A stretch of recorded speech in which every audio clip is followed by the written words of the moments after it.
ejemplo, ¿no?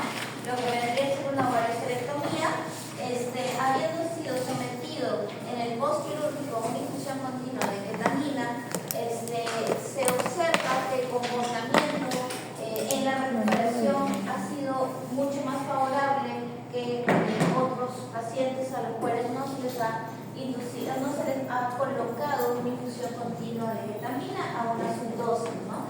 Por el otro lado tenemos también un artículo similar, ¿ya? Pero orientado hacia pacientes que han sido sometidos a una mastectomía, ¿ya? Y también se les ha colocado una infusión de ketamina. Si bien hemos visto en la clase pasada que la ketamina es un disociativo, cuando la ketamina se utiliza a subdosis en infusión continua puede funcionar bien bajo su punto de vista de lo que debería ser sus características como analgésico, ¿no? Básicamente para bloquear lo que sería el dolor, la tensión dolorosa, ¿no?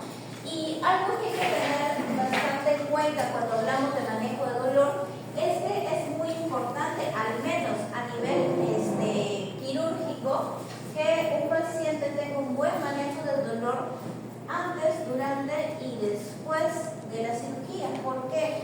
Porque un paciente, al no sentir o no saber, ¿no?, que ha sido injuriado durante la cirugía, este paciente se va a recuperar tranquilamente, porque no tiene recuerdo de un dolor anterior. Si manejamos a un paciente, por ejemplo, un paciente que se le hace una mastectomía bilateral, ¿no?, es un paciente que viene con una neoplasia, con una masa, en algunos casos esas masas ya vienen de haber sido ulceradas y obviamente vienen de un proceso doloroso. Si manejamos el dolor antes de la cirugía, el paciente se va a sentir en confort, y luego de la cirugía, si seguimos manteniendo ese confort, el paciente va a comer, va a caminar, va a sentirse tranquilo realizando sus actividades, y eso nos ayuda a una mejor recuperación del paciente en el postquirúrgico, ¿ya? Así que el manejo del dolor se tiene que hacer constantemente, no solamente terminar la cirugía y le corto la analgesia, no, hay que seguirlo posteriormente, ¿ya? El resultado del aprendizaje de hoy, está muy abierto, ¿no? Se va a salir un poco. Bueno, el aprendizaje del día de hoy es que, bueno, el estudiante vaya a conocer, comprender la importancia de los efectos diversos de los fármacos que se utilizan en analgesia para manejo de dolor, así como también los antiinflamatorios, ¿no?, que vamos a utilizarlo para suprimir quizás cascadas de la inflamación que también nos van a conllevar a el dolor. Muy bien, entonces tenemos aquí los temas que vamos a ver, ¿no? El dolor, la clasificación del dolor, los receptores, identificación del dolor, las fases de la nocicepción, fármacos antiinflamatorios, efectos adversos de ellos y los usos terapéuticos. Vamos a empezar primero hablando del dolor. ¿Qué es el dolor? El dolor es una experiencia angustiosa que va a estar asociada a alguna lesión tisular, ya sea real o potencial, ¿ya?, que incluye componentes tanto sensoriales, emocionales como cognitivos, ¿ya? Entonces, el dolor también puede ser potencial. ¿Qué quiere decir? Yo, por ejemplo, ¿no?, como hemos visto, creo que en la clase anterior, no sé si se acuerdan del gráfico de la señora que se estaba quemando, ¿ya? Evidentemente, ese dolor va a quedar como parte de su biblioteca de recuerdos. Entonces, cuando quizás vaya a estar cerca nuevamente a la hornilla, ¿va a esperar quemarse para sacar la mano? No, ya va a tener el recuerdo doloroso del incidente en el que se quemó, y ni bien vaya a ver la misma situación que se va a repetir, el cuerpo automáticamente, ¿qué va a hacer? Va a retirar la mano antes de generarse la lesión, ¿ya? Entonces, y muchas veces, ¿por qué sucede eso? Porque inconscientemente, no sé si a ustedes les ha pasado, pero muchas veces sientes nuevamente el dolor de lo que te pasó esa vez, a pesar de que no te estés generando la lesión. A eso es a lo que llamamos que puede ser una lesión tisular real o potencial, ¿ya? Ahora, conceptos asociados al dolor. Tenemos lo que es la analgesia, que es la capacidad de sentir dolor. Tenemos la analgesia, que es la reducción o la anulación de la sensación dolorosa, ¿ya? ¿Qué es lo que nosotros buscamos llegar cuando utilizamos analgésicos? La hiperalgesia es un aumento en la respuesta o una disminución del umbral ya del dolor, para lo cual el ser vivo en este caso va a responder a un estímulo nocivo, o sea, lo va a responder, digamos, de una manera muy sobredimensionada, ¿ya? O sea, la modulación, ahí hay algún problema en la modulación. Y la alodinia es el dolor producido por estímulos que usualmente no causan dolor, ¿ya? Es como que ya la falla va directamente en el sistema nervioso central y el sistema nervioso central ya capta la información asociándolo con un evento doloroso. Por ejemplo, pacientes que tienen fibromialgia, ¿no? Muchas veces dentro del dolor de la fibromialgia está la alodinia, ¿no? Esos pacientes tú los puedes simplemente acariciar y ya están sintiendo dolor, ¿ya? Entonces, es un poco la diferencia. Ahora, vamos a hablar acerca del nociceptor. ¿Qué cosa es un nociceptor? Son las terminaciones nerviosas ya libres que son especializadas para detectar estímulos dolorosos o potencialmente dañinos para el cuerpo. Actúan como el primer paso en la vía del dolor, ¿ya? Alertando al sistema nervioso central, ¿ya? Entonces, el primer punto que va a captar la situación que va a generar lesión o potencial lesión son los nociceptores, ¿no? Que principalmente se encuentran en la piel, pero también se encuentran en otros órganos, ¿ya? Entonces, por ejemplo, ¿no? Los nociceptores conocidos en la piel tenemos los corpúsculos de Pacini, que van a ser los que van a sentir los cambios de presión, las terminaciones libres que van a sentir la parte de lo que sería el dolor, los corpúsculos de Ruffini, que van a ser aquellos que van a detectar el calor, los corpúsculos de Meissner, que son aquellos que van a sentir, digamos, dentro de lo que sería el tacto, la sensibilidad o la suavidad o la aspereza de ciertos productos, ¿no? Y los corpúsculos de Krauss, que son aquellos que van a determinar el frío, ¿ya? Entonces, ¿cómo es el proceso del dolor? ¿No? El dolor como un proceso. Primero se va a dar el daño tisular. Los nociceptores son los que van a captar esa información y lo van a transmitir por toda la cadena, que ahora vamos a ver cuáles son toda la cadena de lo que es que llega hasta el sistema nervioso central y genera varios eventos electroquímicos, ¿no? Esos eventos electroquímicos que se van dando se llama el proceso de la nocicepción, ¿ya? Entonces la nocicepción, digamos que es todo lo que químicamente hace generar alguna sensación diferente o de daño, pero de manera inconsciente. Cuando ya se vuelve consciente y se convierte en el concepto de dolor, cuando llega al sistema nervioso central y es percibido como tal, ¿ya? Entonces, cuando ya llega la percepción, ya estamos hablando de dolor. Mientras no sea consciente, hablamos de nociocepción. Es decir, en una intervención quirúrgica, ¿de qué estamos hablando? ¿De dolor o de nociocepción? De nociocepción, porque el paciente en una intervención quirúrgica es inconsciente, ¿ya? Ahora, componentes anatómicos que intervienen en este proceso, ¿no? Los nocioceptores, que van a ser los primeros que van a determinar, digamos, esa sensación. Las fibras nerviosas del receptor, la médula y la corteza, que son aquellos que van a transmitirlo hacia la médula espinal, y de la médula espinal va a pasar a la corteza central a nivel de los núcleos talámicos e hipotalámicos. Entonces, acá tenemos, por ejemplo, este caso, ¿no? Acá están los nocioreceptores, ¿no?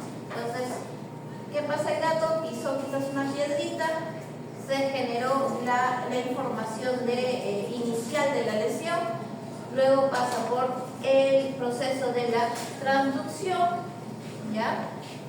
Y esto va a llevarlo hacia el proceso de la transmisión, ¿ya? Entonces, una vez que pasa, digamos, y llega a la parte de la médula espinal, o sea, ya para llevarlo al tronco del sistema nervioso central, es ahí donde se va a dar la modulación espinal.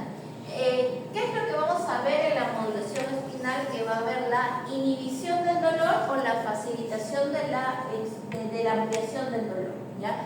¿Qué quiere decir? Que en esta parte es donde se va a determinar si vale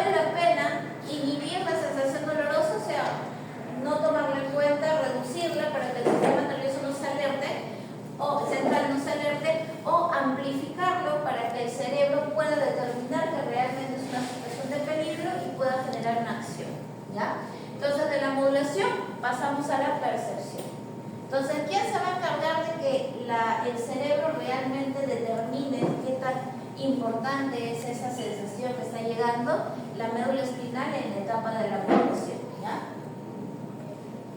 Ahora, aquí podemos ver cómo se da la sensibilización periférica, ¿no? Primero se da el daño tisular, luego vamos a pasar a los procesos inflamatorios, que estos procesos inflamatorios van a ser la liberación de los mediadores proinflamatorios, ¿no? Como citoquinas, prostaglandinas, leucotrieno, la sustancia P, la norepinefrina,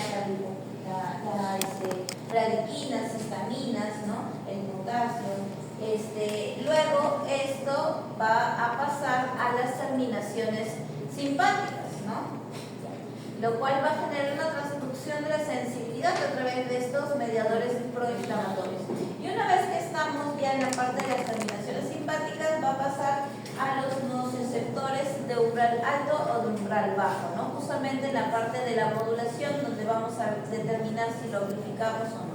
Entonces, este incremento de respuesta o reducción del umbral de los nociceptores en la periferia es lo que va a generar el estímulo pulmonar. Y una vez que ya estamos llegando al sistema nervioso central, vamos a ver que el estímulo nocivo va a generar un incremento en la excitabilidad de la neurona de la asta dorsal, lo cual va a generar una respuesta modificada, lo cual conocemos o determinamos como dolor, ¿ya? Y todo esto, respuesta modificada, se va a dar a través de las fibras AB, de los mecanorreceptores de umbral bajo.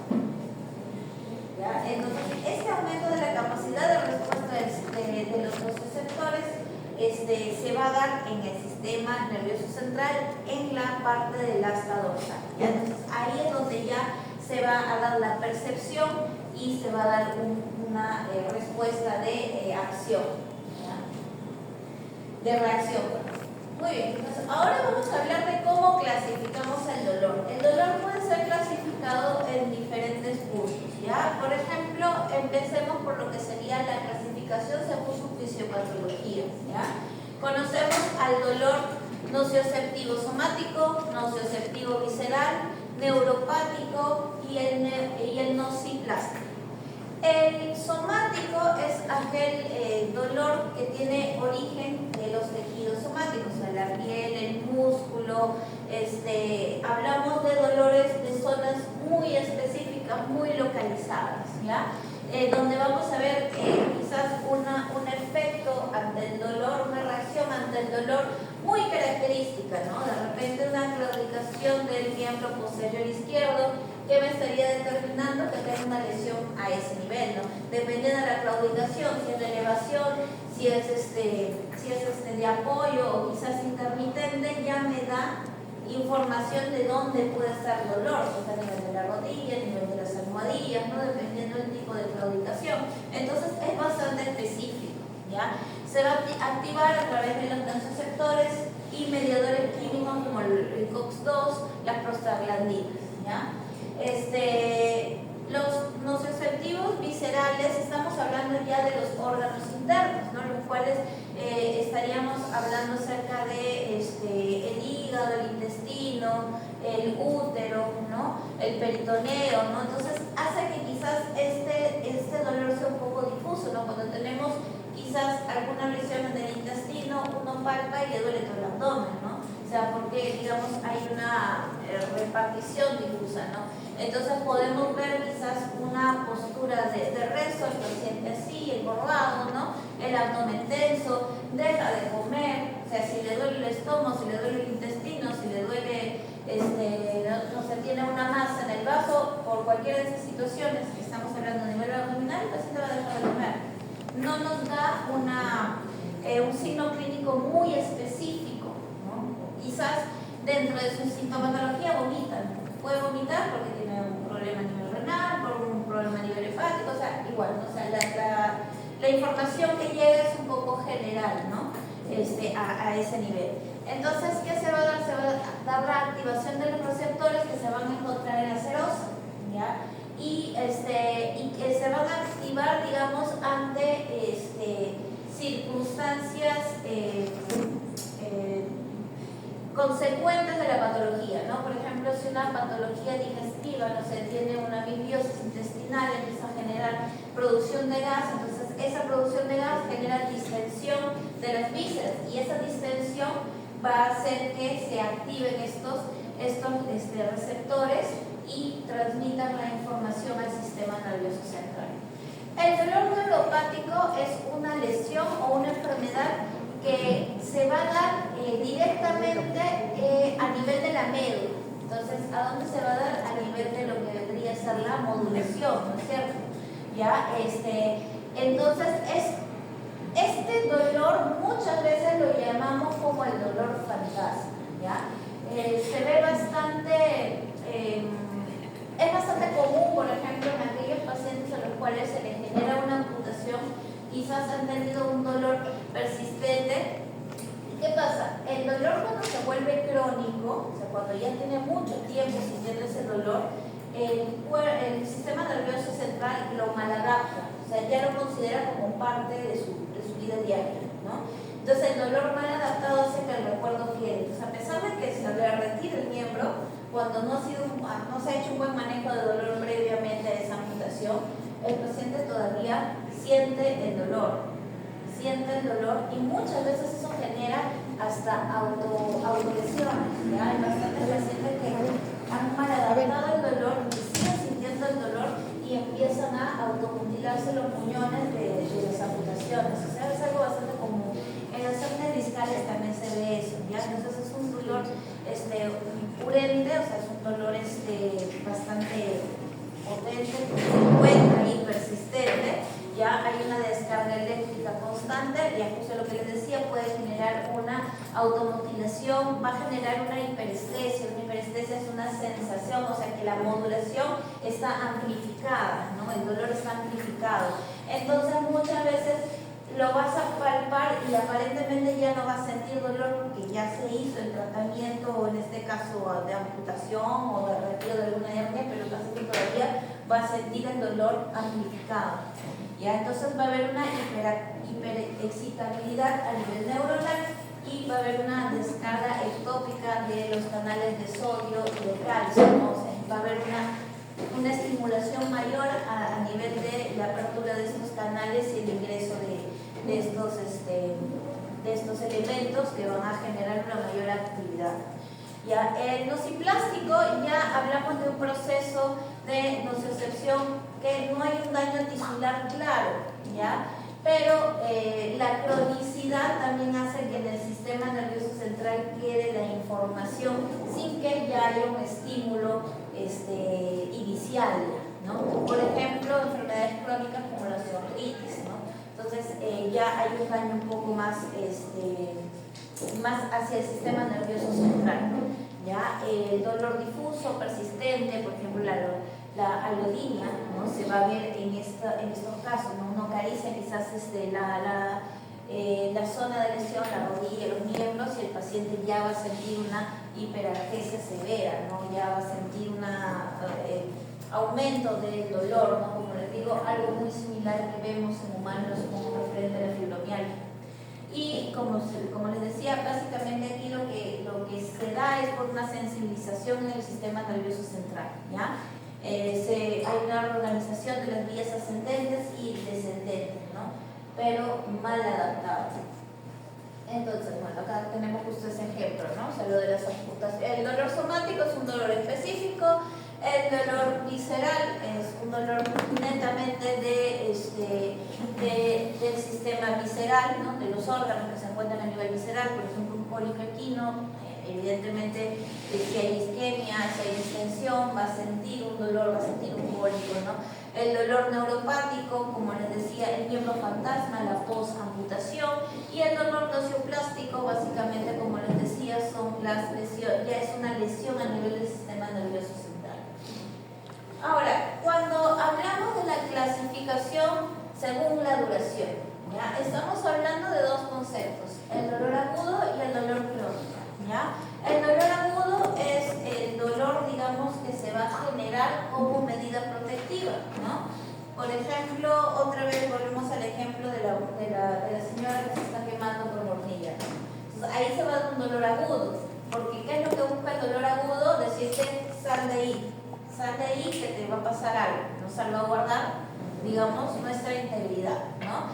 Ese dolor es transitorio, ¿no? Puede durar un par de días o dependiendo un par de minutos, ¿no? Quizás si es algo menor, ¿no? La lesión menor, y bueno, se puede utilizar un tratamiento, sí.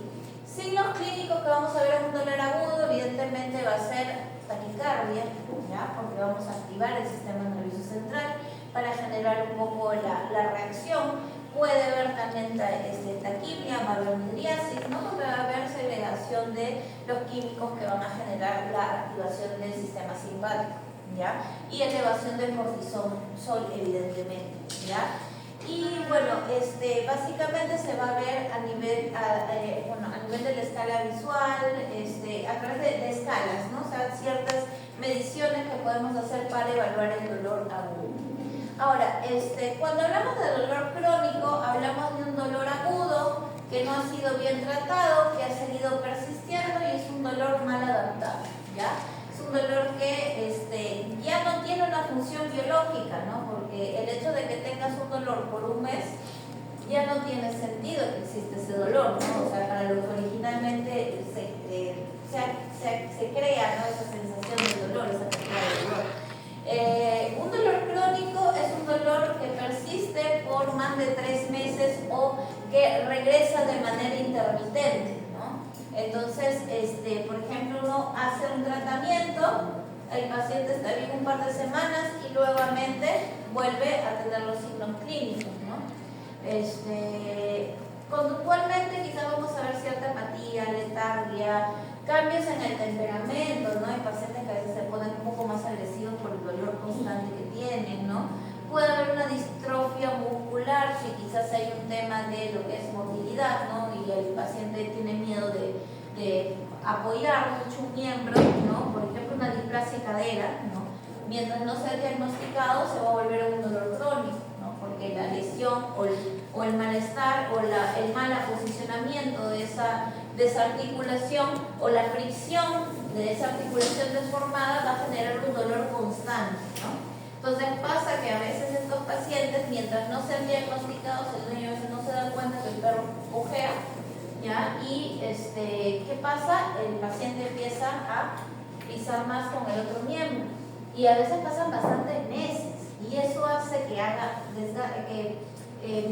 ejercite menos el otro miembro y a veces se nota que hay cierta atrofia muscular de un miembro, que es el miembro que está con la lesión. O muchas veces hay un cuadro de lo que es luxación de la patela, ¿ya? Y también, a veces no sé, algunos propietarios no lo notan, como pasa mucho esos pacientes toys, ¿no? Entonces esos pacientes como son chiquitos y corren, como paran saltando, a veces no se dan cuenta que está cojeando y el perro salta hasta que ya hace una cojera de elevación. Y muchas veces el problema es, por ejemplo, el problema es la derecha y se dan cuenta cuando empieza a cojear con la izquierda. Y la izquierda no tiene lesión, sino por no querer pisar la izquierda, la derecha pisa la izquierda y empieza a inflamarse esta. O sea, y pasa. Y cuando los evalúas ahí te das cuenta que hay atrofia muscular, de cosas que quizás no se dieron cuenta porque pasó bastantes meses. Y es bastante común en perros chiquitos. Entonces, por ejemplo, ¿no? Este perrito, ¿no?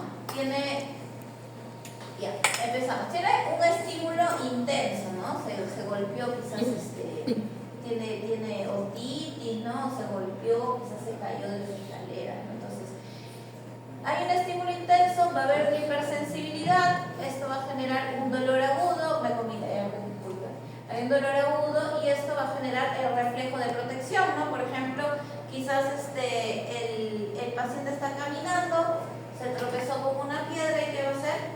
Va a levantar la pata, ¿ya? Ahora, este estímulo persistente, quizás en esa caminata que se golpeó con una piedra, nadie se dio cuenta que tiene una fisura. Entonces el perro sigue caminando normal. Entonces, como ese estímulo se hace persistente porque no se le está poniendo tratamiento, esta hipersensibilidad va a generar lo que es un dolor crónico y un diestrés, ¿no? O sea, el paciente va a estar fastidiado constantemente hasta que pueda entrar en un tratamiento. Entonces, dolor agudo, vemos que el el tiempo es limitado, puede ser horas, puede ser días, ¿no? Básicamente su objetivo es ser protector. Se van a ver algunos signos neurovegetativos intensos, o sea, se va a ver la intensidad del dolor. Y eso, por ejemplo, es una diferencia también, ¿no? El dolor agudo es más intenso que el dolor crónico, ¿no? Porque el cerebro se acostumbra y lo adapta como algo normal ese dolor, el dolor crónico, ¿ya? Y bueno, y está bien localizado, ¿no? Cuando hablamos de dolor crónico, es un dolor persistente de más de 3 meses o intermitente, ¿no? Que dura un par de meses o dura unas semanas, se trata, está bien y vuelve a recaer, ¿ya? Esta es un dolor conocido como un dolor mal adaptado, ¿ya? Porque el sistema nervioso central lo asocia como algo normal, ¿ya? Entonces, ese dolor se vuelve parte de su vida cotidiana, ¿ya? Van a haber signos neurovegetativos ausentes, como les digo, la amplitud o la intensidad del dolor quizás no van a ser muy notorios. Por eso es que a veces las lesiones que se vuelven crónicas son más difíciles que el tutor las note y las identifique, ¿ya? Y bueno, puede haber cambios conductuales, ¿no? Porque este diestrés que se le va a generar al paciente puede generar anorexia, puede generar depresión, puede generar inamovilidad, a veces incluso piensa, no, ya como ya está más grande o mayor, ya no juega tanto, ¿no? Y de repente el paciente está con dolor, ¿no? Y en gatos mucho más, ¿no? El gato se esconde, todo dicen, este gato es chúcaro, pero a veces no es así, el gato tiene dolor. Entonces hay que evaluar un poco eso. Ahora, otra clasificación que hay con referente al dolor es la intensidad del dolor, ¿ya? Tenemos leve, moderada o severa, ¿ya? Cuando hablamos de un dolor leve, estamos hablando del paciente que va a mantener sus hábitos cotidianos. Por ahí puede haber una ligera molestia quizás al tacto o una cojera sutil, pero dentro de todo el paciente va a mantener su estilo de vida normal, ¿no? No va a haber cambios quizás groseros, en los cuales quizás lo vamos a ver estresado, tenso, no sé, simplemente hay una molestia quizás al estímulo y ya está, ¿ya? Ejemplos de ellos, una gingivitis leve, una otitis externa inicial, ¿no? Quizás inicialmente cuando el perro empieza con una otitis se rasca y de ahí se olvida y sigue su vida normal, ¿no? Heridas cutáneas superficiales, quizás entre lo que es una dermatitis, o quizás entre dos gatos que viven juntos y por ahí juguetean de manera muy tosca y se arañan, ¿no? O sea, no pasó nada con el otro gato, ¿no? Tiene su arañón, tiene su hueco sin pelo, pero ahí vive feliz el gato. Ya pasa, con mis gatos pasa. Moderado. Cuando hablamos de moderado, estamos hablando de pacientes que ya muestran un signo clínico evidente, ¿no? Porque ya le genera dificultad de hacer sus actividades normales, entonces quizás vamos a verlo medio deprimido, muy tranquilo, si quizás hay comezón o prurito, o el dolor a veces también hace que se empiecen a lamer con bastante insistencia, se va a ver que hay un lamido bastante aumentado, frecuente, ¿ya? Ahí quizás vamos a ver ciertos cambios fisiológicos como taquicardia, o quizás lo que más visiblemente vamos a ver es una taquipnea, ¿no? El paciente empieza a respirar más rápido, ¿no? Entonces ahí te das cuenta que está incómodo, ¿no? ¿Qué le duele? ¿Qué le pasa? Entonces ya hablamos ahí de un dolor moderado, ¿no? Por ejemplo, posteriores cirugías de tejidos blandos, si no hay manejo analgésico, podemos tener un dolor moderado, traumatismos menores, ¿no? Quizás el perrito se tropezó bajando las escaleras, ¿no? Entonces ya queda un dolor moderado, se dobló un poquito el ligamento, o cuando se rompen el ligamento cruzado, ¿no? Si bien hay una ruptura, el paciente no puede posicionar bien su miembro posterior, hay perros que con el ligamento roto corren, saltan, ¿no? Y levantan su pata nada más, apoyan un poco y viven tranquilos dentro de todo. Pero si después de tanta actividad ya se quedan quietos, son rápidos, es un dolor moderado, ¿no? A pesar de la ruptura que implica.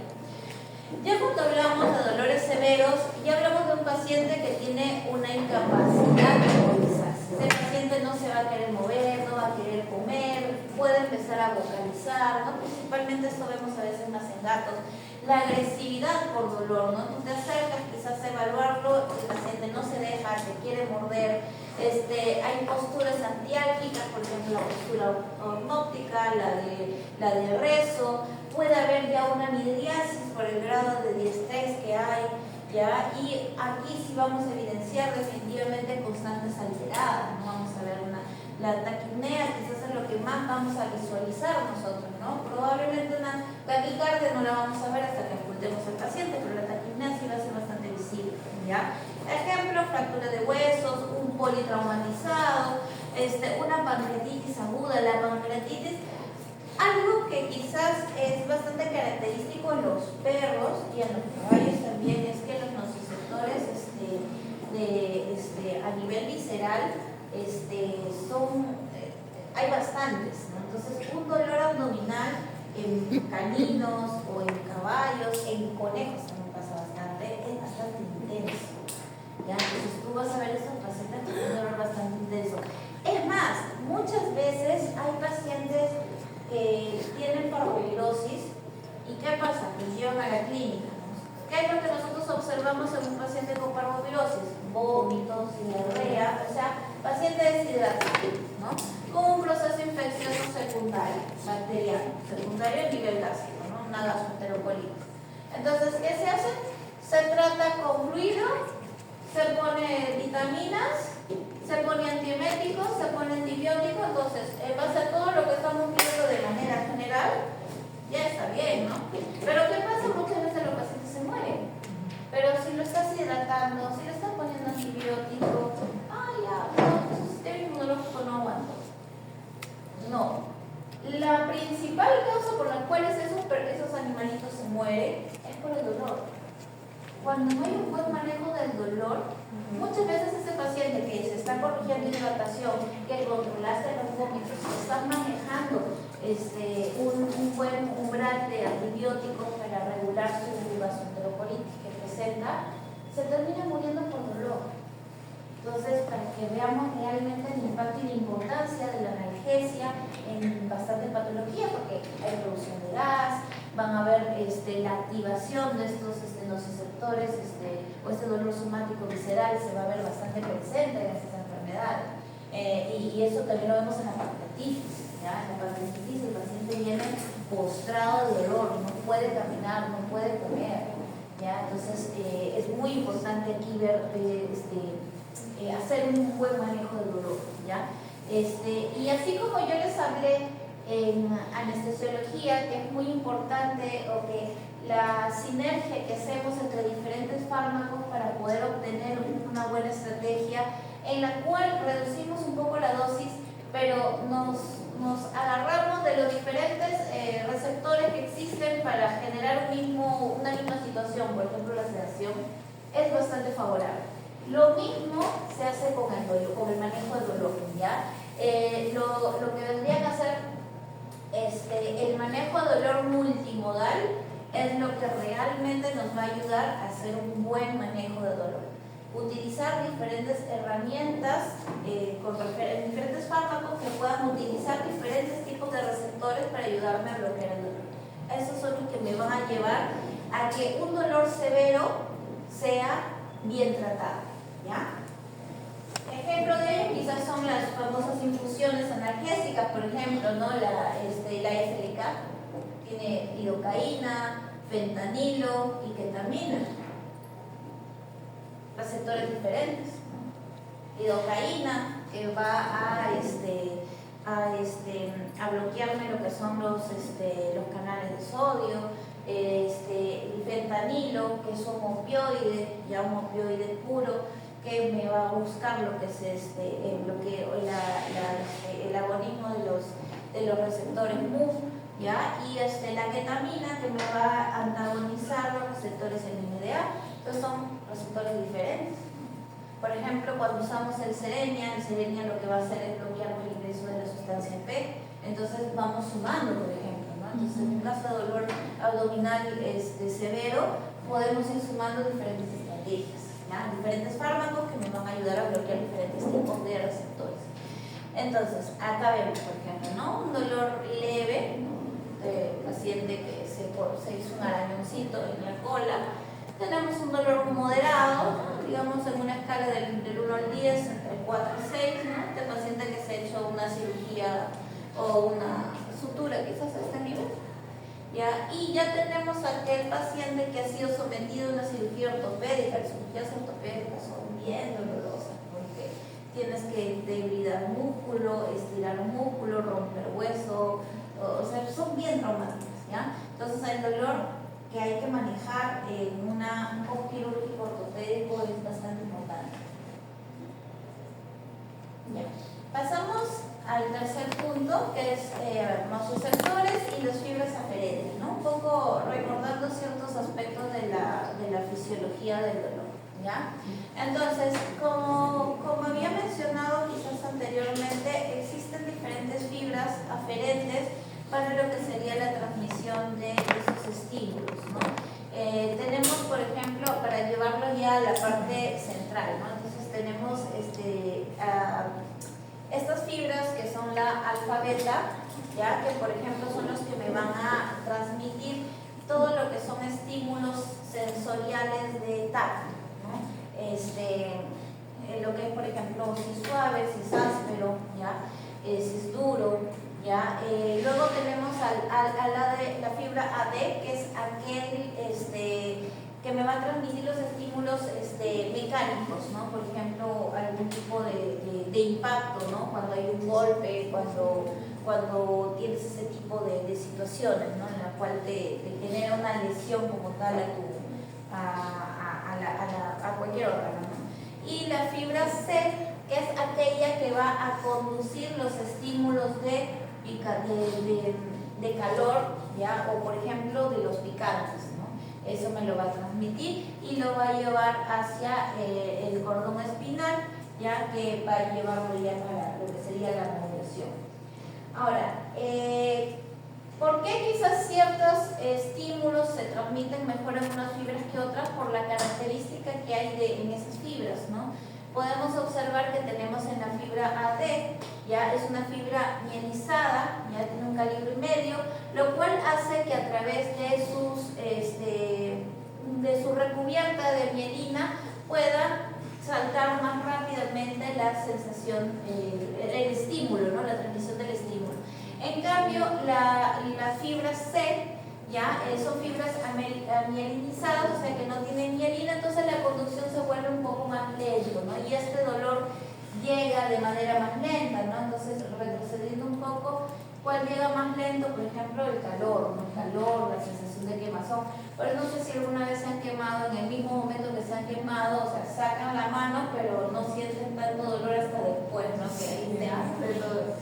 Entonces, justamente es por esto, porque utiliza las fibras C que son más lentas para llegar quizás a que llegue al sistema nervioso central la intensidad que realmente, o el grado, ¿no? de dolor que hay, ¿no?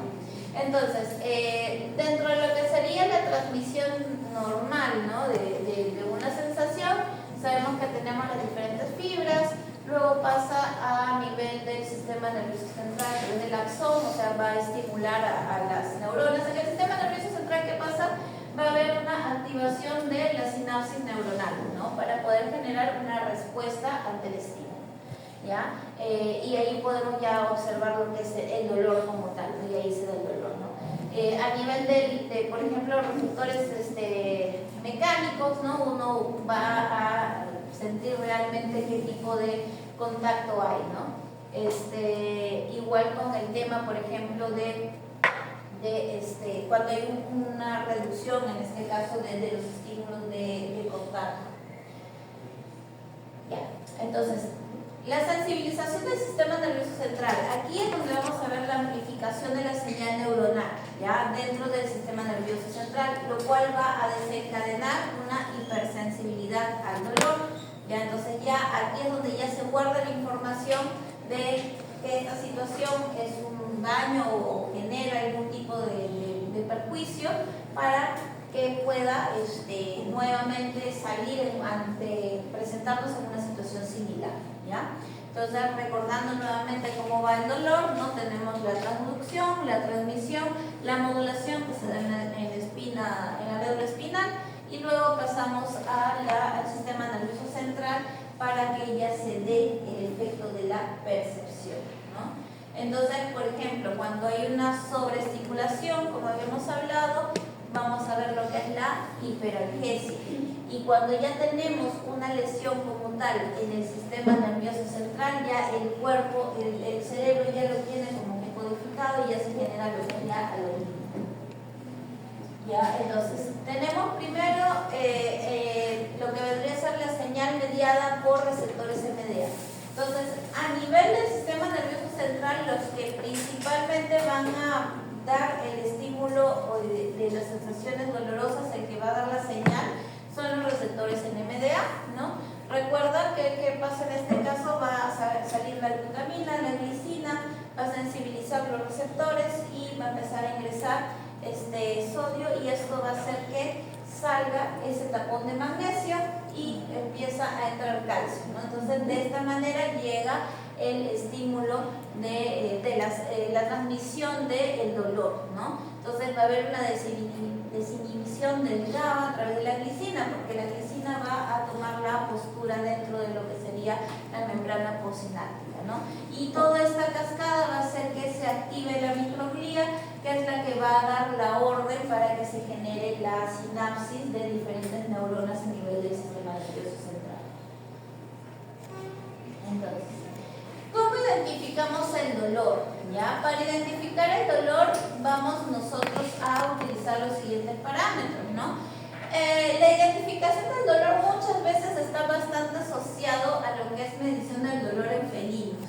¿Ya? Los felinos, digamos que son un modelo para poder siempre determinar ese tipo de escalas, porque los gatos no son expresivos para el dolor, ¿no? Su umbral del dolor también es muy alto, lo cual hace que quizás por ahí sea más difícil determinar el grado de dolor, si tiene dolor, en qué zona está el dolor, ¿ya? ¿Esto por qué? Porque, bueno, los gatos, como yo siempre digo, los gatos son extraterrestres, no son de este planeta. Es que sí, el gato siempre tiene particularidades, y se lo voy a hacer en todas las clases. Bueno, se acordarán, cuando termine el ciclo, les voy a mencionar el gato 1000 veces que tiene algo diferente que otros. Bueno, el asunto es que el gato, a pesar de ser doméstico, su sistema nervioso funciona como un animal salvaje todavía, ¿ya?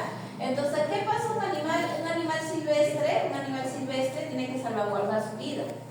Tiene que tener su umbral del dolor más alto, porque si siente dolor, no le va a pedir al compañero, oye, protégeme, ¿no? Tú ves qué cosas haces, ¿no? Cada quien corre por su camino y se salva, ¿no? La vida en la selva es diferente. Entonces, el gato todavía su sistema nervioso funciona así, ¿ya? Entonces, ellos camuflan mucho, o uno lo percibe así, como que camuflan mucho su sintomatología. O sea, ellos no demuestran con facilidad signos clínicos de enfermedad. Entonces, tres pilares importantes para nosotros poder identificar el dolor es la observación conductual, ¿ya? Ver quizás, si yo tengo un gato que ya de por sí siempre es arisco, ver si está más arisco de lo normal, si está más escondido de lo normal, ¿no? Parámetro fisiológico, ¿no? Un animal con dolor, un gato con dolor, por más que siempre sea chúcaro y para escondido y no le guste la gente, quizás lo vas a ver con las pupilas más dilatadas, lo vas a ver taquísmico, ¿ya? Entonces ahí te das cuenta, esto no es normal, ¿no? Porque por más que siempre esté metido en su casa iglú, nunca está con esas actitudes, ¿no? Y escalas válidas, ¿no? O sea, ya en la actualidad se manejan escalas que incluso los tutores pueden utilizarlo para poder identificar el dolor, porque eso sí, al menos cuando hablamos de gatos tenemos dos tipos de tutores, ¿no? Los tutores que todavía piensan que el gato es el gato de techo, hay que no le toman importancia, si se esconde no importa, ya saldrá, ¿ya? Pero ahorita ya abundan un poco más aquellos tutores que cuidan bastante sus gatitos y que son más gatijos que perrijos, ¿no? O sea, ahora hay una obsesión por los gatos.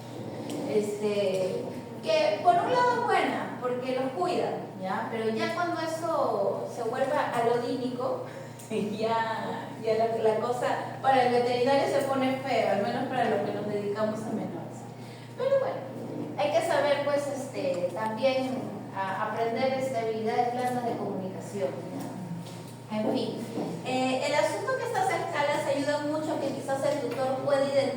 identificar si realmente está ante una situación de dolor o está ante una exageración de su sistema nervioso central del tutor, ¿no? Entonces ahí ya discrimina. Entonces esas escalas son muy bonitas por eso. Entonces es una manera también educada de decirle, tú mismo date cuenta si estás loco o no. ¿Ya? Ahora vamos a ver esas escalas. Entonces, ¿qué son las escalas de dolor? Es una herramienta diseñada para transformar la observación subjetiva del comportamiento y fisiológica del animal en valores numéricos objetivos, ¿no? Entonces hay rangos, hay puntos específicos que nosotros determinamos qué cosa medimos, ¿no? Y eso, digamos que se puede hacer quizás en una secuencia, hay escalas que se hacen en ciertas secuencias y uno va comparando evolución, ¿no? Entonces, escalas, hay un montón de tipos de escalas. Tenemos, por ejemplo, las escalas unidimensionales, ya que quizás son las escalas rápidas que solamente identifican intensidad de dolor, ¿no? Que es lo que de repente yo necesito determinar en ese momento. Entonces, ciertas características me van a identificar qué tan intenso es su dolor y punto. Hay otras que son las multidimensionales, que son aquellas compuestas que tienen varios factores que medimos, ¿no? Por decirlo así, son varias variables que medimos y son más precisas porque quizás vamos a medir comportamiento, vamos a evaluar parámetros fisiológicos, todos ellos tienen una numeración y al final te va a dar un valor final que dentro de una escala te das cuenta si es moderado, severo, ¿no? Entonces ahí vas a evaluar. Y bueno, hay las que son basadas en la expresión facial, ¿ya? Que las que se han hecho más populares son en el gato, ¿no? Que es la escala de Brinnas, que incluso la encuentras en aplicación de celular, ¿ya? Y es bastante sencillo, entonces por ejemplo un tutor lo puede utilizar y te puede decir, ¿no? Sí, si tiene dolor o no, en la escala sale que está normal, ay señora, tranquila, no pasa nada, sigue observando y cualquier cosa revisa. ¿Ya? Entonces esas escalas son bastante buenas, ¿no? Incluso no solamente se utiliza en gatos, ¿no? Hay escalas también, por ejemplo, en caballos, en roedores, ¿no? En hurones, o sea, básicamente pacientes que ocultan el dolor. Ahorita porque se han puesto más de moda los pacientes no convencionales, entonces lo vemos con mucho más frecuencia. Aquí tenemos, por ejemplo, esta escala, la escala de Glasgow, esta en versión felina, hay en su versión canina, ¿ya? Y también hay en su versión neurológica, ¿no? La escala de Glasgow. ¿Qué mide la escala de Glasgow? Vocalización, postura del gato, atención a la herida o a la lesión, la expresión facial, la interacción con las personas, la respuesta a la palpación y el comportamiento en general, ¿no? Entonces, como vemos aquí, es una escala que tiene numeración según los ítems que tiene cada pregunta y también tiene la parte de lo que es la expresión facial para poder determinar si el gato está incómodo o no. Entonces, por ejemplo, aquí tenemos dos gatos, ¿no? ¿A cuál creen verlo más incómodo que al otro? ¿Cuál parece que tiene más dolor?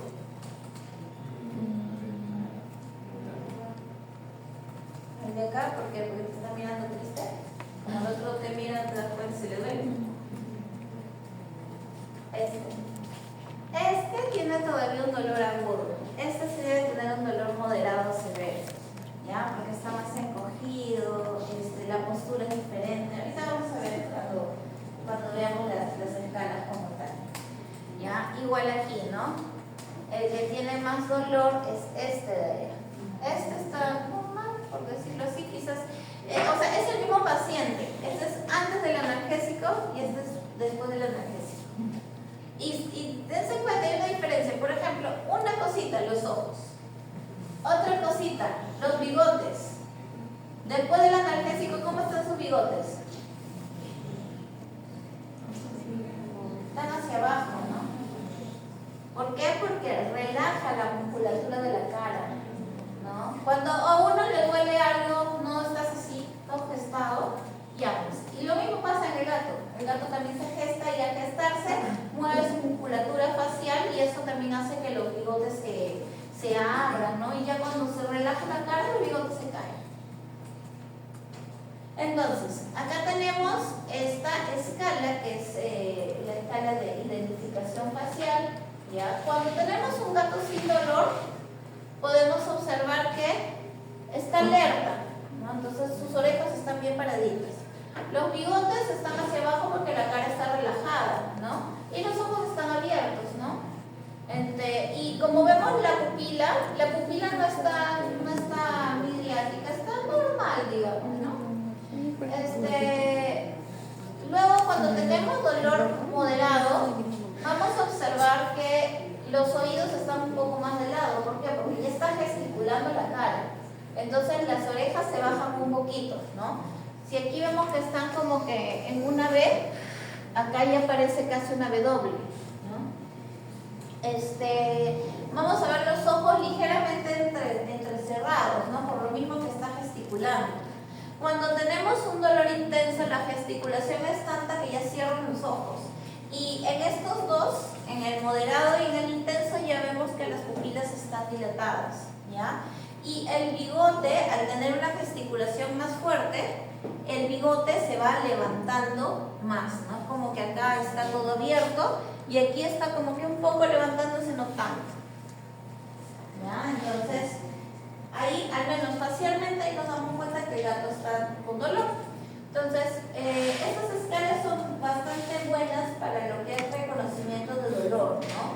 Entonces, hay que realizar esta escala tanto antes y después de un evento doloroso o de un tratamiento, ¿no? Entonces, por ejemplo, determinamos, viene un paciente con dolor, le ponemos, lo evaluamos primero en nuestra escala, le ponemos el analgésico, esperamos quizás una media hora, una hora, dependiendo de lo que demore este fármaco en hacer efecto, y luego volvemos a evaluar, ¿ya? Luego hay que tomar en cuenta también el comportamiento normal, ¿ya? Porque como les digo, ¿no? Quizás normalizan el hecho que el paciente que no es muy sociable esté escondido o esté arrinconado, entonces hay que ver la diferencia. O quizás un paciente que es amigable está arrinconado, está escondido, entonces eso ya evidencia que hay un cambio, ¿ya? Luego también realizar una adecuada anamnesis, ¿ya? También ayuda mucho, o sea, es una integración, ¿ya? No solamente que yo agarro, miro mi escala y ya está, sí tiene dolor, pero no sé qué pasó con el animal antes. Y evidentemente tengo que identificar con la anamnesis cuál es el origen del dolor para tratar el problema de raíz. Quizá yo pongo analgésicos para poner paños fríos, para que no sienta la molestia, pero ¿qué les va a generar la molestia? Para poder cortar el dolor. Entonces, si no hacemos una buena anamnesis y no identificamos el origen, terminamos convirtiendo ese dolor en un dolor crónico. Y lo peor que le puede pasar a un paciente que tiene dolor no es morir, es quedarse con un dolor crónico, ¿ya? Lo más bien más favor tiene morir porque ya no va a sentir dolor, ¿no? Pero no, o sea, lo importante es que nosotros tratemos el dolor. El dolor crónico realmente es bastante estresante para el paciente, es no darle calidad de vida al paciente, ¿ya? Tocar a un paciente, interactuar, palpar la zona afectada con mucho cuidado, sin riesgo de agresión, también es una cosa muy determinante, ¿ya? No solamente yo lo veo de lejos, ¿no? Quizás si hablamos de un animal silvestre, sí, pero si hablamos de un paciente doméstico, siempre tenemos que hacer observación a distancia y luego pasamos a observación y palpación física. Entonces, aquí tenemos la escala de Blignass, ¿no? Que ya un poco hemos hablado de ciertas características de esta escala, también conocida como la escala de la muestra felina, ¿ya? Donde vamos a ver cambios en orejas, ojos, hocico, bigotes y la postura de la cabeza también, ¿ya?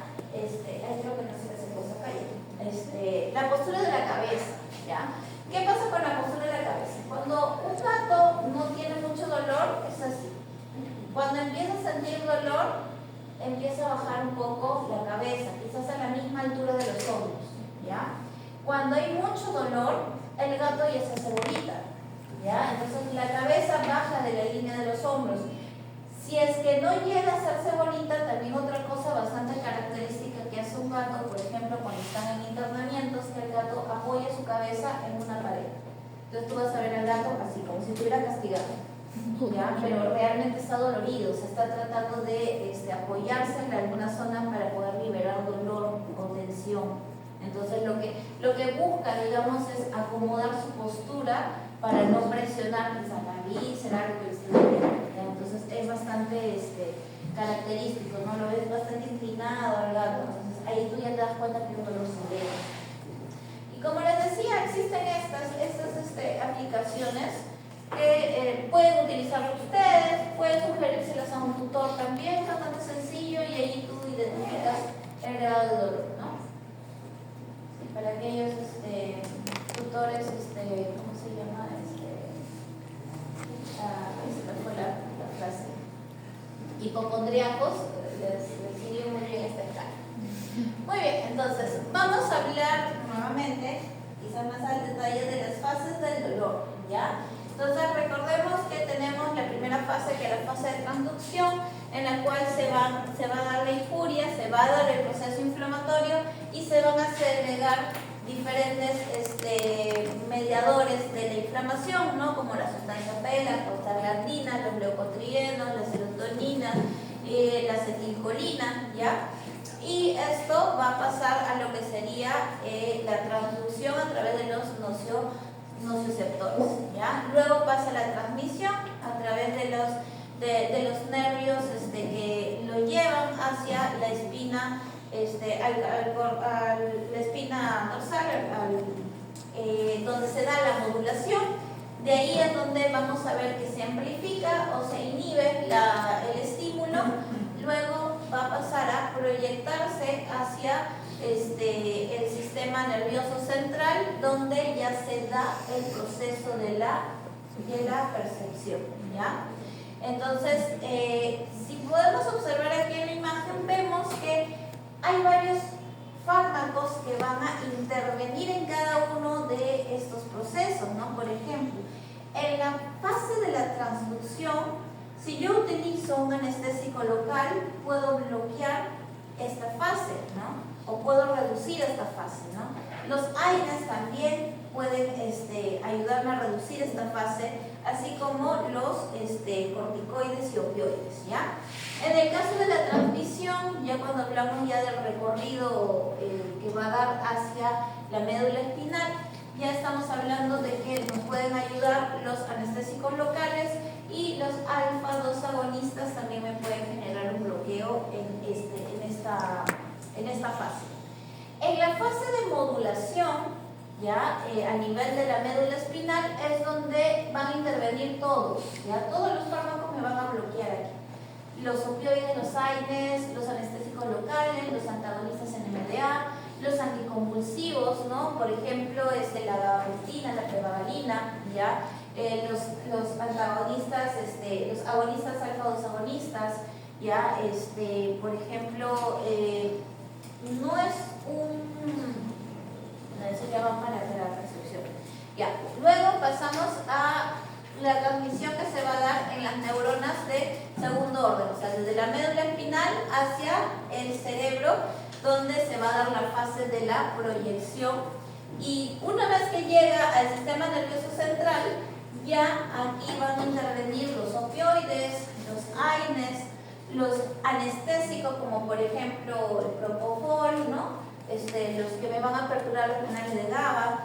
También aquí pueden entrar los receptores NMDA a nivel del sistema nervioso central, porque ellos son los que van a dar la orden. Entonces, si tú los bloqueas desde ahí arriba, ya no dan la orden de la transmisión del dolor, ¿no? Los benzodiazepínicos.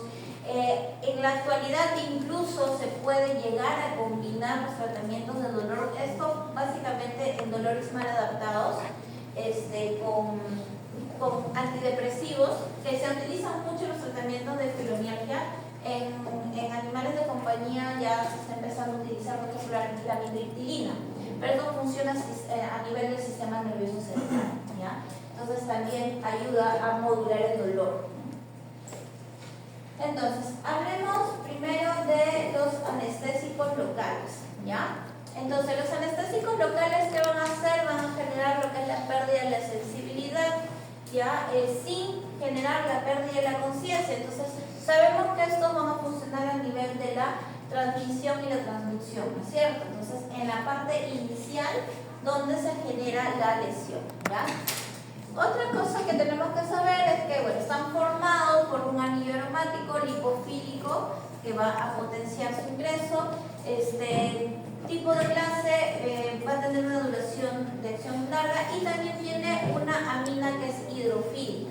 O sea, tiene dos tipos de polaridades, ¿no? Lo cual nos va a ayudar para el ingreso a la membrana, ¿no? Al tejido como tal. Lo que más utilizamos en veterinaria, lidocaína y bupivacaína. ¿Ya? Cada uno tiene una característica en particular que ya lo vamos a ver más adelante. Entonces, ¿cómo es el mecanismo de acción de los anestésicos locales? ¿Ya? Si bien no hay una determinación tan exacta de cómo es su mecanismo de acción, pero lo que sí se ha visto a través de estudios es que uno no modifica el potencial de reposo y disminuye la velocidad de despolarización y conducción. Entonces, el anestésico local va a pasar la membrana lipídica neuronal, ya eso es a nivel neuronal, de los nervios periféricos, ¿ya? Como habíamos hablado, tiene una parte lipofílica y una parte hidrofílica, que también se puede conocer como una parte ionizada y una parte no ionizada, ¿ya? La parte ionizada, que es la parte lipofílica, es la que va a ayudar a que el anestésico local ingrese, pero no va a poder pasar la membrana. Entonces ahí es donde pasa la parte no ionizada, la parte hidrofílica. Entonces una vez que llega al citoplasma es donde se va a convertir nuevamente a sustancia ionizada, ¿ya? ¿Y qué va a generar? Va a generar el taponamiento de los canales de sodio para que sodio no ingrese, ¿ya? Y de esta manera ya va a generar que no haya la conducción de la sensación, ¿ya? O sea, va a evitar que haya esa sensación, ¿ya?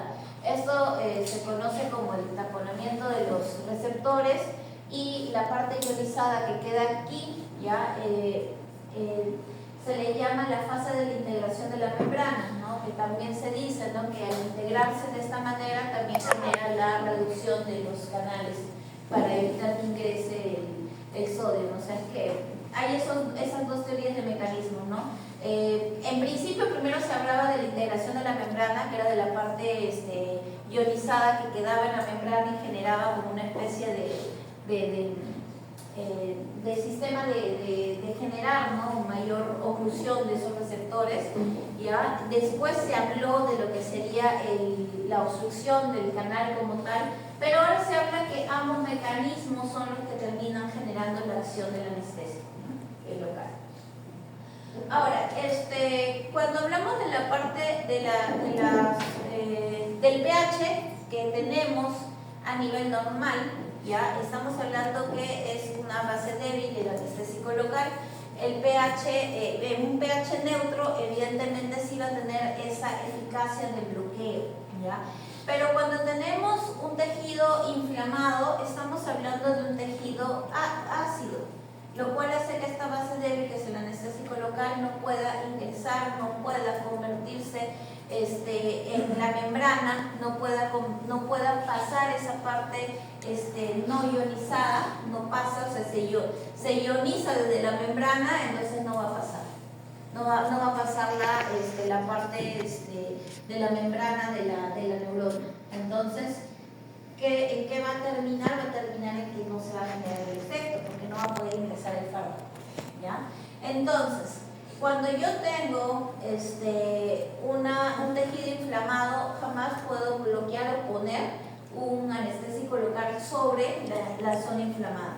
Lo que puedo hacer es bloquear quizás más arriba, ¿ya? Para que por defecto ya no haya sensibilidad en la zona de lesión, ¿ya? Pero nunca en la zona donde está la inflamación como tal, ¿ya? Porque va a reducir eficacia, va a haber baja disponibilidad a nivel intraneuronal, ¿ya? Básicamente esto se va a dar por la acidosis tisular y extracelular, ¿ya? O sea, va a haber mayor cantidad de hidrógeno, o sea, ya de por sí todo se vuelve ionizado desde antes que entre, ¿no? Por el bajo pH.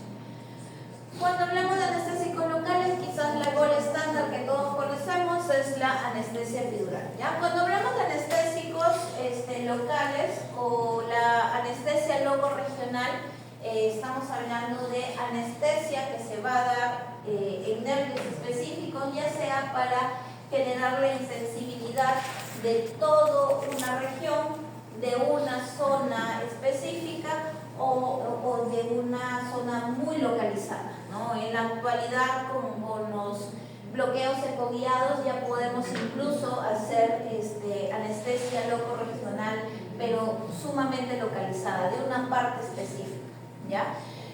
Cuando hablamos de la anestesia epidural, sí estamos hablando de una anestesia regional, ¿ya? Donde vamos a insensibilizar todo el tren posterior, ¿ya? Entonces, en la anestesia epidural lo que vamos a realizar es ingresar una aguja entre la última lumbar y primera sacra, ¿ya? En la cual vamos a pasar el ligamento supraespinoso, el ligamento intraespinoso, y ahí vamos a encontrar un ligamento que se llama el ligamento amarillo para encontrar el espacio epidural, ya antes de llegar a la zona tecal, que ya es la última parte de las fibras de las meninges de la médula espinal, ¿ya? Por eso es que escogemos esa zona para hacer la anestesia epidural, porque ya no tenemos ninguna inervación de la médula espinal, ¿ya? Entonces buscamos este espacio y ahí se coloca el anestésico local. En animales, por ejemplo, como vacunos, podemos utilizar la anestesia palpebral, ya que es algo similar, utilizando diferentes nervios de la zona, lumbar. ¿Ya? También está la L invertida, ¿no? Ambas técnicas, por ejemplo, se pueden utilizar en este caso para cirugías a nivel de estómagos, y esta de aquí se puede utilizar, por ejemplo, para anestesias cesáreas, ¿ya? Luego tenemos el bloqueo intratesticular, ya como vemos aquí, que es bastante utilizado en las castraciones, ¿ya? Que básicamente es ingresar al mismo testículo, a los conductos, ¿ya? Para poder ahí colocarlo en anestesia. También tenemos la anestesia local, ¿ya? Lo que sería la anestesia regional intravenosa, ¿no? En la cual se coloca un torniquete, ¿ya? Para colocar a través de un catéter la lidocaína o el anestésico local. El anestésico local que se coloca es la lidocaína, ¿ya? Intravenosa.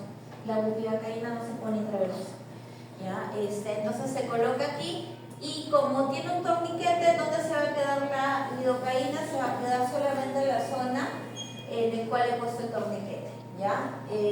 Igual esto va a llegar a ir por circulación general, pero va a demorar en salir, ¿ya? Por lo que está con el torniquete. Técnica que se puede utilizar quizás para amputaciones, ¿ya? O para algún tipo de procedimiento que sea localizado en la pata, ¿no? Casco, quizás, ¿no? Zonas muy específicas, ¿ya? En amputaciones en perros también se utiliza. Entonces, como les comentaba, tenemos diferentes tipos de anestésicos locales. Principalmente nosotros usamos lidocaína y bupivacaína, ¿ya? La latencia de la bupivacaína es moderada, ¿ya? Más o menos demora alrededor de 20 minutos, entre 15 a 20 minutos para hacer efecto. En cambio, la lidocaína tiene un tiempo de latencia corta, entre los 5 o 10 minutos ya está empezando a hacer efecto. Entonces, si yo busco rapidez para poder tener insensibilidad del nervio, me va a convenir el uso de la lidocaína. Pero si yo busco lo que vendría a ser mayor afinidad proteica, la bupivacaína va a tener mayor intensidad, o sea, es como que fuera más potente. Por eso incluso la dosificación que utilizamos es mucho menor, ¿ya? Por ejemplo, ¿no? Podemos utilizar, para encontrar el mismo grado de analgesia, utilizamos la bupivacaína 0.0 miligramos por kilo versus una lidocaína 4 miligramos por kilo, o sea, hay bastante diferencia, ¿ya? Y otro asunto es la duración, ¿no? Si quizás yo necesito solamente hacer un procedimiento rápido, no es muy importante, una castración, por ejemplo, ¿no? O sea, yo voy a hacer el bloqueo de todos los conductos, que igual los voy a retirar, entonces no me es, digamos, necesario que el anestésico me dure mucho, ¿no? Entonces yo puedo usar una lidocaína que aproximadamente me puede durar de 1 a 2 horas. En cambio, la bupivacaína me puede durar de 4 a 6 horas. Entonces, quizás una cirugía abdominal sí sí me convenga, ¿no? Sí me convenga utilizar bupivacaína, porque de esta manera voy a darle analgesia postquirúrgica prolongada. ¿Y qué les estaba diciendo de la importancia de la analgesia en el postquirúrgico para su recuperación? Ganazo, ¿ya? Entonces, algo que tenemos que recordar en el versus de estos dos es que mayor duración la bupivacaína y tiene mayor potencia, ¿ya? Vamos a ver ahora los alfa-2 adrenérgicos, ¿ya? Entonces sabemos que la adrenalina, en este caso, va a nivel del alfa-1, alfa-2 y beta-1 va a generar diferentes tipos de situaciones, ¿no? En el alfa-1, contracción del músculo liso, vasoconstricción periférica. En el alfa-2 va a haber contracción del músculo liso también, va a haber inhibición de la transmisión. Y la beta